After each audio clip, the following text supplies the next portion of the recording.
बिस्मिल्लाहिर्रहमानिर्रहीम। अस्सलाम वालेकुम। कैसे हैं आप लोग? होप सो बिल्कुल ठीक होंगे जी। तो आज की जो वीडियो है ना, वो मैं आप लोगों के साथ शेयर कर रही हूँ, ज़रा सी डिफरेंट।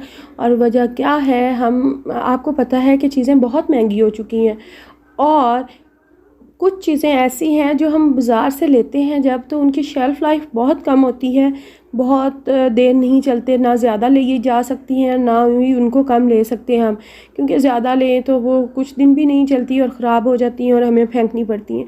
सो मैंने उसका तरीका ये निकाला कि मेरे पास पड़े थे गमले, और मैंने सोचा कि इन गमलों में उनके बीज लगाए जाए ताकि हम वो जो चीज़ मार्केट से हम और परचेज़ करते हैं वो हमें घर से मिल जाए।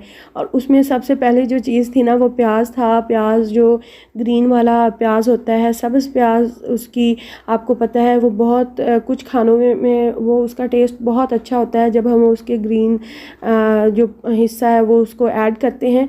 और साथ मैंने जो है ना सब्ज़ धनिया के लिए जो है ना खुश्क धनिया का जो बीज है वो बो दिया, ताकि हमें ये धनिया और स्प्रिंग अनियन जो है वो इजीली घर में अवेलेबल हो जाए।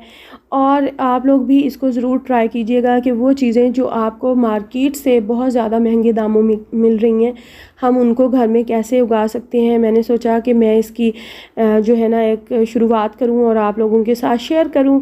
ये बहुत ही एक अच्छा आइडिया है और आने वाली कुछ वीडियोस में ना मैं आप लोगों के साथ शेयर करूंगी कि जो हमारा गार्डन है ना उसकी भी कुछ मैं आपको पहले और बाद की जो है लुक वो शेयर करूंगी कि वो अब बहुत ख़राब हो रहा है, तो सोचा उसको भी थोड़ा सा दोबारा से ठीक किया जाए और आप लोगों के साथ शेयर किया जाए जी। तो अब जो हम बनाने जा रहे हैं ना, वो है रशियन सैलड की रेसिपी। बहुत सारे तरीक़ों से रशियन सैलड बनता है और जिन भी तरीक़ों से बनता है वो बहुत ही यमी और टेस्टी होते हैं। तो आज एक जो मेथड है वो मैं आप लोगों के साथ शेयर करने जा रही हूँ। उसमें सबसे पहले हमें पानी चाहिए और पानी के अंदर हम 1 टेबलस्पून जो है ना वो ऑयल डालेंगे और थोड़ा सा नमक डालेंगे और साथ जाएगी मैक्रोनी।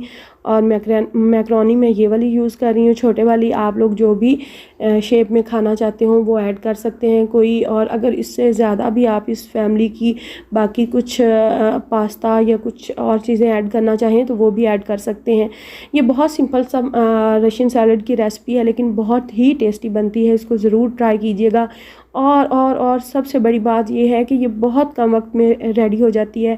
तो जी हमने यहाँ बनाना ले लिए थे और एप्पल और पीच। मैंने इसमें जो है ना ये फ्रूट्स लिए हैं। आप जो जो फ्रूट ऐड करना चाहते हैं वो आप ऐड कर सकते हैं और क्वांटिटी भी आप अपने हिसाब से ले सकते हैं, कम या ज़्यादा। जो है ना गेस्ट आ रहे थे तो साथ एक रशियन सैलड की मीठे में बननी थी, तो मैंने सोचा इसको आप लोगों के साथ शेयर कर दूं। बाकी रेसिपीज़ भी जो मैंने बनाई थी वो भी आप लोगों के साथ शेयर करूंगी, लेकिन ये मैं आप लोगों के साथ मैंने सोचा कि आज ही इसको शेयर कर दिया जाए। तो जी इसमें अब जाएगी मायोनीज़, और मायोनीज़ मैंने 4 टेबलस्पून ऐड किया है, इससे ज़्यादा नहीं किया। अगर आपको करनी भी हो तो मायोनीज़ की निस्बत आप क्रीम को ज़्यादा ऐड कर लिया करें, उससे ज़रा क्रीमी क्रीमी बन जाता है। और हाफ़ यहाँ पैक जो है मैंने क्रीम का ऐड कर दिया। इसको अच्छी तरह से मिक्स करेंगे। अच्छा, मिक्स बहुत अच्छी तरह करना है। कुछ लोग क्रीम ज़्यादा शौक़ से खाते हैं, मतलब क्रीमी फॉर्म होती है ज़्यादा सारी। अब यहाँ मैं ऐड करूँगी ना वो मज़ेदार सा इंग्रेडिएंट्स है। कंडेंस मिल्क की जो है ना वो मैं 1 चम्मच इसमें ऐड करूँगी। अच्छा, 1 चम्मच मैं इसमें पहले भी ऐड कर चुकी थी, तो मैंने सोचा कि आपको मैं बता दूँ कि मैंने इसमें 2 टेबलस्पून कंडेंस मिल्क डाला है। थोड़ी सी ब्लैक पेपर जाएगा और डेट्स ऑल। इसके अलावा मैंने इसके अंदर कुछ भी ऐड नहीं किया। बस इसको अब अच्छी तरह से मिक्स करेंगे और हमारा रशियन सैलड की सिंपल सी और बहुत यम्मी सी रेसिपी रेडी है। तो प्लीज़ लाइक, शेयर और सब्सक्राइब करना मत भूलिएगा। अल्लाह हाफिज़।